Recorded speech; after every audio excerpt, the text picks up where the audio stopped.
This is Wade, and you are in Wade World. Welcome to another day of exciting news.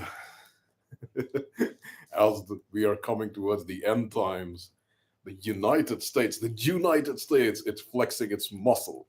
So the US kidnapped the president of Venezuela, Nicolas Maduro, and brought him home. So, first off, we're going to say something positive about it. Whether the war is justified or not, there was very little collateral damage. If you have the capability to take out the command structure without hurting a lot of people, that's great. So kudos to the US on that. Secondly, if your command structure is so centralized, this is a failure. This is why people fail. If the entire government of Maduro collapses because he was the central figure and the US just needed to hit him and extract him, however smart and cunning he might have been, he wasn't smart and cunning enough to understand that he's facing a decentralized enemy. Not the United States, but Jewish people. Now, why would Wade say Jewish people? Because this is an analysis of Jewish people objectively.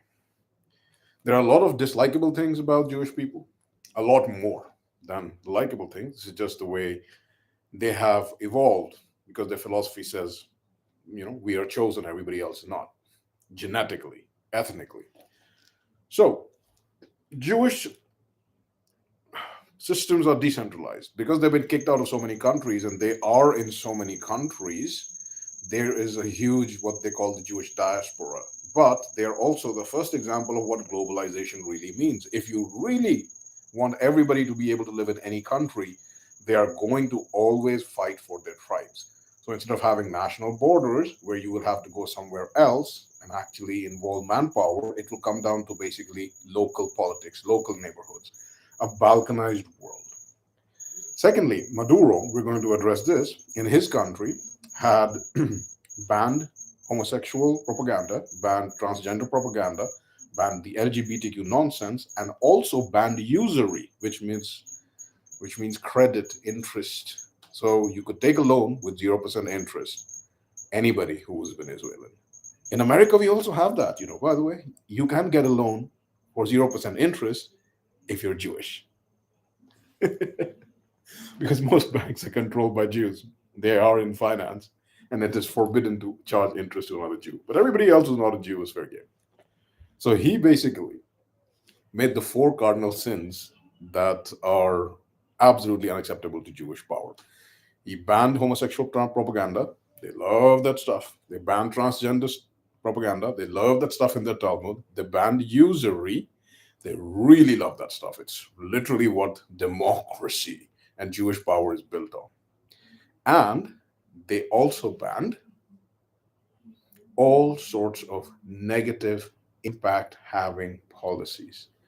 The worst mistake they made was they nationalized their resources. Yes, Venezuela's oil was for the Venezuelan people and the Venezuelan people's elected rulers or their own blood. And that couldn't happen, could it? Because there were American companies that they just took them, right? And these American companies are basically all Jewish owned.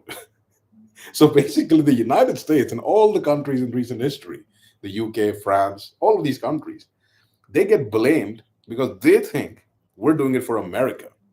But the Americans or the Germans or the French or the British people they're doing it for are usually Jewish. And Jewish people's highest loyalty is not to America or Britain or Russia or France. It's to Jews. In fact, it's a Jewish saying. There are no American Jews, there are no Russian Jews, there are no British Jews. There are Jews who live in America, Russia, and Britain. You cannot fault them for thinking like this. It's a very smart strategy. It's very ethnocentric.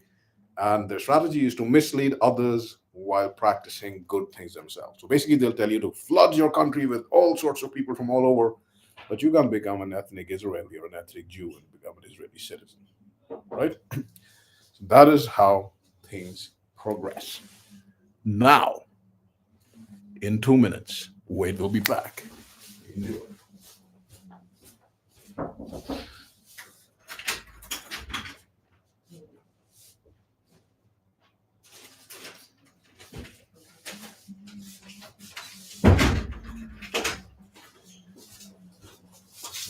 with a gift of food.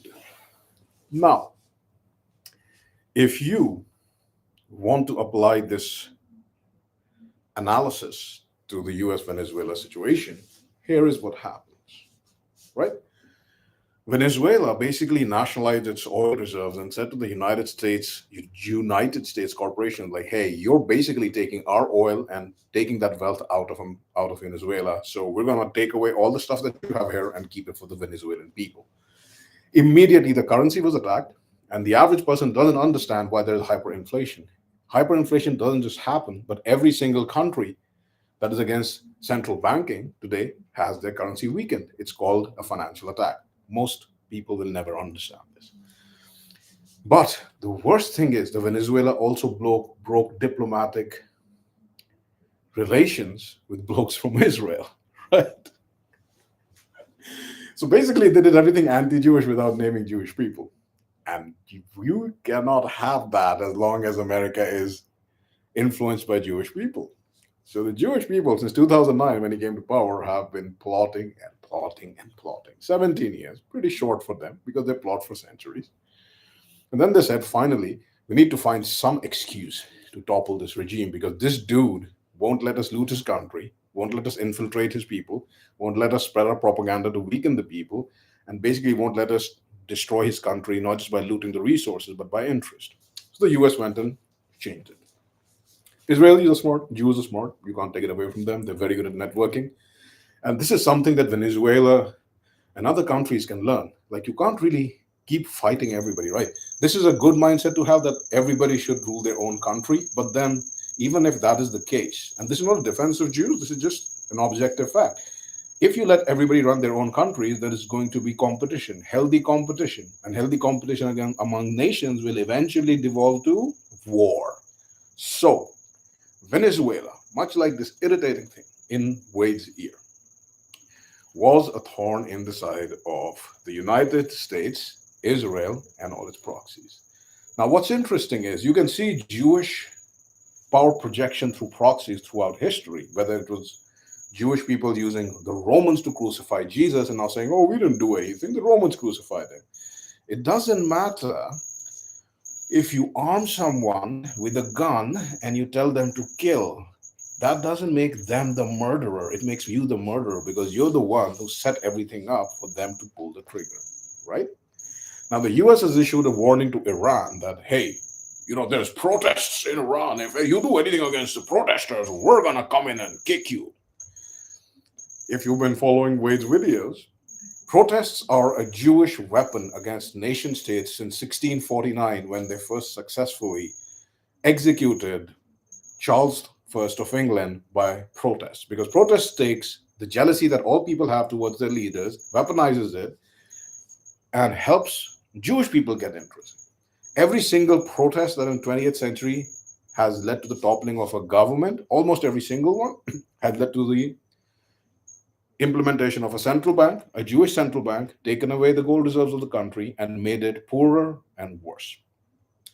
So this isn't about Iran being bad. This is about the same playbook. Jewish, Israeli Mossad funds and organizes these protests.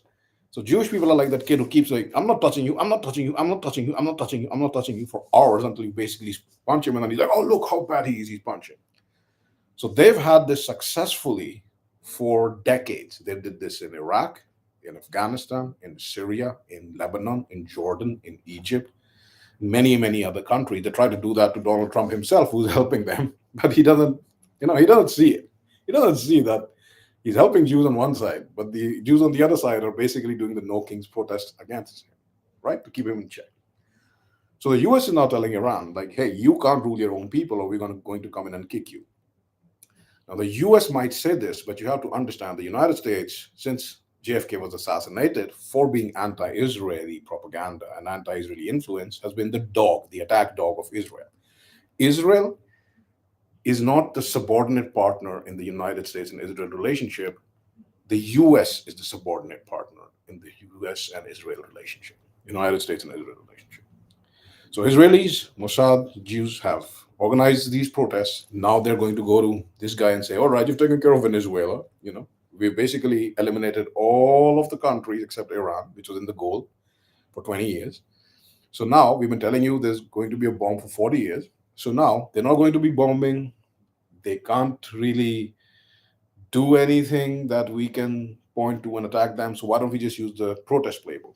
And Trump is like, sure, you know what? I'll do it. He doesn't care about Iranians. He doesn't care about Venezuelans. These are power politics, right? But at the end of the day, the failure of Iran and Venezuela will lie in one thing, where Jewish people learn from their failures, right? Maimonides, he was an ancient Jewish Greek guy. So he's not a Greek guy, he's an ancient Jewish guy who lived in Greece, according to Jews. And he used to say that why would you kill yourself when you can live on and scheme and return stronger? So none of these nations understand that if you just let each other be, even in an ideal world, the end result is going to be war. The end result is going to be competitive war and violence. So the best way to actually win is influence. And all the influence in the world is concentrated towards the goals and aims that you have in a war. So Venezuela is out and the leader has been taken out. Thirdly, and this is more important, right? We address a lot of the nature of power, a lot of Jewish influence, and a lot of American activities. But it all comes down to, as we keep saying, the return of masculinity in power, whether the girly men in the world like it or not. And Jews are the biggest girly men in the world. Like, and every single strategy of there, even the protests are the girly strategy. You know, the girls, wives who keep pissing you off, pissing you off, pissing you off until one day you snap and they're like, oh, he's an abuser. That's the Jewish girly men strategy. So we're going to take them and keep them aside. But overall, girly men strategies eventually, as they amass power, goes into masculine strategies. And this taking of the Venezuelan leader by the United States was what? It was masculine. It was masculine and it was coordinated. It was like, I don't want you to hold power in my neighborhood. I don't care what your reasons are, whether they're good or not. I'm more powerful, so I'm going to come in. I'm just going to take you out and I'm going to just replace you. Honest, brutal, masculine. Does Wade support the underlying causes behind it? Does Wade support the underlying people who will benefit from it? No, because they are not loyal to America. Does Wade support American involvement in such a way? Yes, because it's a return to masculinity and it's a return to honesty. America doesn't need to play these games under the auspices and rules set forward by girly men. And the rules themselves, you can see, are a sham. All of these actions that America has taken has broken multiple United Nations resolutions. United Nations, which was set up majorly by Jewish influence, right? But that is the reality of the world. If you have power, the rules are made by you and they don't apply to you. Do you understand? So today, we are in a world where the Venezuelan leader is gone, the US is behind it, and now everybody's sights are set on Iran. And if Iran falls, then it's going to be Russia next. If Russia falls, China next. All of these countries have to understand. You have to unite to become a bloc, whether you're in the Western Hemisphere, the Eastern Hemisphere, it doesn't matter, the Northern, the Southern. And you have to understand where you are on the totem pole. Don't blame the United States for acting like the United States when it is the top dog and has the power projection capability. Welcome to a masculinizing world. Welcome to the brutal reality of power. Whether you like the regent or not, it doesn't matter. But it is more honest. And that honesty itself balances the system, if you've seen the last video from Wade. So until next time, it's time for some KFC for Wade. And for you, think about how the world is becoming more manly and who you want as a leader. Until next time, keep it cool, keep it smart, and as always, in Wade World, enjoy.